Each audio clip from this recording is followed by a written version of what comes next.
دوستانو ستړي مسئ. سید محمود پاچا د 19مې پیړۍ په 2مه نیمه کې د کونړ نواب. د په اړه مشهور روایت دی چې لټان به ساتل او مفته ډوډۍ خو ډیره ته خوند ورکوي. نو دا لټان ورځ په ورځ زیاتېدل. یو وخت چا سید محمود پاچا ته مشوره ورکړه چې د دغو کسانو چارچاپیره اور بل کړه. که رښتیا لټان وي د اور لمبو ته به هم پراته وي او که ځان په لټۍ اړولی وي وبه تښتي او ترې بېغمه بسې. چې اور بل سو ګڼو لټانو منډه واخیسته. ځینې نور ونه خوځېدل خو چیغې سوې چې د خدای پار دی وسوځېدو. یو شمېر نورو نه منډه کړه، نه یې نارې سورې جوړې کړې. دوی یوازې څنګلوري ته وویل زموږ لخوا هم چیغې ووهئ. په دې ډول د وروستۍ ډله د مفتې ډوډۍ اصلي مستحقین او پاخه لټان وپېژندل شول.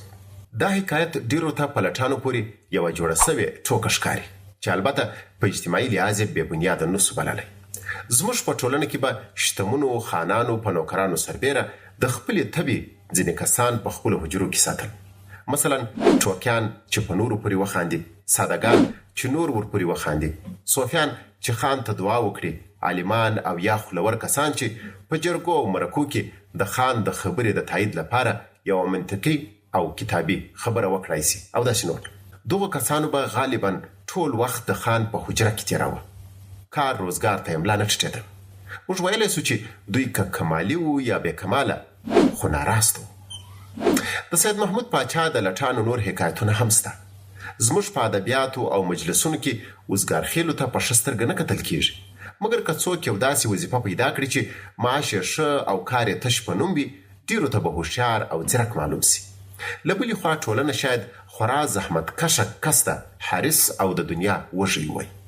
ملنګان چې کار ته املا نه ټیټېږي موږ ته ممکن رسېدلي ښکاره سي او د دعا په تمه ورته ودرېږو. دغسې مثالونه راښیي چې لټي دومره بېښې بې برکته هم نه بولو. د لټۍ تر ټولو خطرناک ډول هغه دی چې په ظاهره ټوله ورځ کار کوو خو په حقیقت کې هسې ځان یا ټولنه تېر باسو.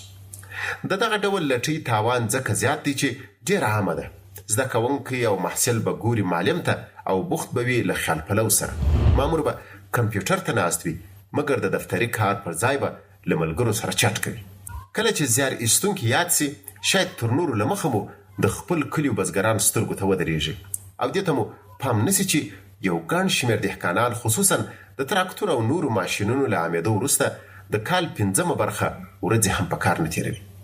داسې نه ده چې دوی له ژونده راضي دي او په کم حاصل یې ګزاره کېږي، خو د لټۍ زولنې په پښو کې پرتې دي. بزګران چې ښه حاصل واخلي کلیوال وایي سږ کال ښه راغی، غله ډېره سوه، بارانونه پر وخت وورېدل. کلیوال ځکه داسې وایي چې زموږ په وطن کې د مهارتونو د کموالي په وجه طبیعت ډېر غالب دی او دې شي نصیب تر تدبیر او زحمت مهم ګرځولی دی. په ادارو کې بیا د لټۍ لویه وجه د مدیریت کمزوري ده. سړی مقرر وي خو کار یې معلوم نه وي. کار کول نه بلکې واسطه لرل به د ترفیع او امکاناتو عامل وي. کار به مامور کوي او نوم به د مدیر صاحب ښه کېږي. کله کله تر ضرورت ډېر کسان استخدام سي او بیا هر یو کار د بل غاړې ته اچوي. دغه راز مدیران د کار لپاره مادي او معنوي انګېزه نه ایجادوي او غواړي چارې یوازې په پټکو باندې پر مخ ولاړې سي. زموږ اکثره مدیران ټول صلاحیتونه له ځانه سره ساتي. مثلا که دفتر هم رنګېږي دا به د خوښوي چې دیوالونه سپین سي که شنه. له نورو صلاحیت اخیستل او فکر او مشورې ته اهمیت نه ورکول له کاره د زړه تېرېدو یو لوی علت دی. کله چې خلک حکومت خپل ونه بولي هم دا امکان زیاتېږي چې مامورین له کار کولو ځان یوې ډډې ته کړي. موږ په ظاهر د استخدام قوانین لرو مګر په عمل کې ډېر ځله د واسطې پر اساس مقررې کېږي او په نتیجه کې دفترونه له هغو کسانو مالامال وي چې په کار نه پوهېږي او ورځ خوشي تېروي. لټي او په کار کې ناراستي هغه وخت هم ډېرېږي چې کارکوونکی د خپل زحمت او د موسسې د ګټې ترمنځ رابطه ونه وي.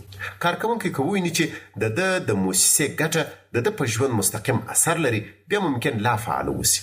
هغه څوک چې یو کار یې په اجاره نیولی وي معمولا تر هغه چا ډېر فعال وي چې ثابت معاش اخلي، ځکه معاش والا د کار پوره کېدو ته دومره پام نه ساتي لکه د میاشتې پوره کېدو ته.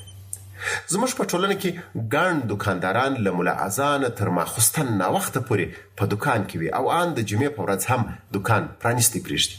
دوی زموږ د اکثرو نورو خلکو برعکس ډېر فعال دي چې داسې ولې ده ځکه دوی د مامورینو برعکس د چا تر امر لاندې کار نه کوي او د بزګرانو برعکس پر کار باندې د طبیعت خاصه اغیزه نشته. یعنی ګټه د خپلې هڅې نتیجه ورښکاري نه د باد باران او نور هغه عواملو چې کنټرول یې د دوی په لاس کې نه دی. دغه راز خپله ګټه یې ټوله خپله ده او سمدستي یې جیب ته کوي.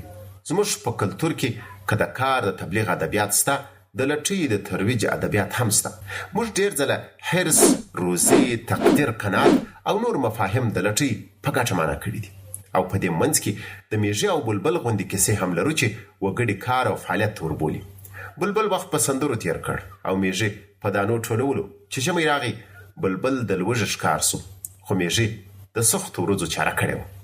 البته د کار په هنر هغوی لا ښه پوهېږي چې د تفریح په هنر پوه وي.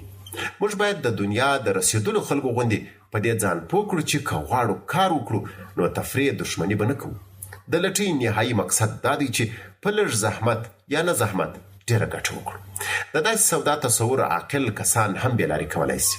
د لټۍ او ناراستۍ په لومه کې ایثار هوښیار شاید د عقل په حکم د کار او فعالیت لپاره ډېر پروګرامونه جوړ کړي، خو د لټۍ په حکم د خپل هر پروګرام عملي کول نن نه بلکې سبا ته پرېږدي، او چې سبا راسي بیا بل سبا د کار د پیل لپاره مناسبه وګڼي. دوی په دې ډول ممکن په کلونو وخت ضایع کړي او هغه ټوکه ورباندې وسي چې وایي هوښیاره مرغۍ په 2 لومو کې نشلي.